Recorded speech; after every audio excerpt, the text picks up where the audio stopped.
تا دێ وردەکاری زیاتری هێرشەکەی سەر دامەزراوەی نەتەنزی ئێرانی تایبەت بە پیتاندنی یۆرانیۆم ئاشکرا دەبێت. تارانیش کاردانەوەی توند نیشان دەدات. ڕۆژنامەی نیویۆرک تایمز ئەمریکی لە سەرزاری کەسانیشی ئاگادارەوە بڵاوی کردەوە کە بڕانی کارەبای بەشێک لە دامەزراوەی نەتەنز لە ڕێی تەقینەوەوە بووە و تەقینەوەکە تۆڕی کارەبای هەزاران ئامێریکردنەدرەوەی ناوەندی لە ژێر خاکدا بە ئامانج گرتووە. ڕۆژنامەکە نووسیویشەتی بەرپرسانی ئەمریکی و ئیسرائیلی جەختیان لە ڕۆڵی ئیسرائیل لە ڕووداوەکەدا کردووەتەوە. لە بەرامبەریشدا وەزیری بەرگری قەوارەی ئیسرائیل داوایەکی ئاراستەی ڕاوێژکاری دادی حکومەت کردووە تا لێکۆڵینەوە لە دزەپێکردنی زانیاریەکان و پێشێلکردنی سیاسەتی شاردنەوەی تایبەت بەو ڕووداوە بکات.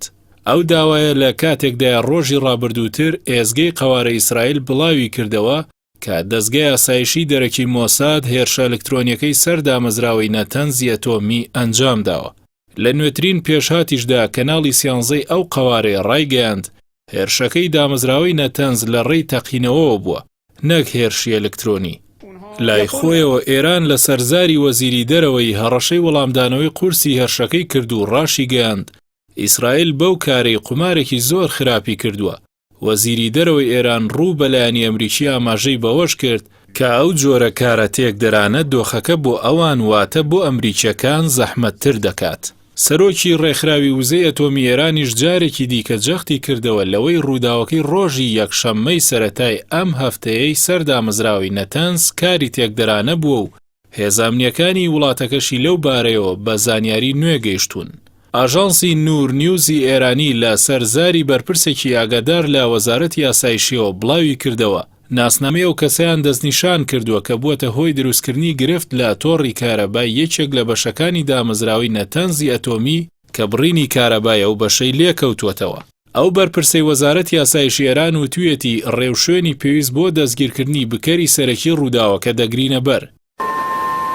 نەتەنز گەورەترین دامەزراوەی ئەتۆمی ئێرانە، دەکەوێتە پارێزگای ئەسفەهان، 400 کیلۆمەتر لە باشووری تارانی پایتەختەوە دوورە و لە ژێر خاکدایە. پێشتریش چەند جارێک ڕوبەڕووی هێرش و ڕووداوی هەمەجۆر بووەتەوە. دوجاریان مانگی حوتی ساڵی ڕابردوو بوو ئەو بەشەی دامەزراوەکە کە لە ژێر خاکدایە گڕی گرت، بەو هۆیەوە زیانی گەورەی پێگەیشت. ساڵی 2010 نەتەنز و چەند دامەزراوەیەکی دیکەی ئەتۆمی ئێران ڕوبەڕووی هێرشی ناسرا و باستۆکسنتی ئەلکترۆنی بوونەوە و سەرجەم کۆمپیوتەرەکانی ئەو دامەزراوانە لە کار کەوتن.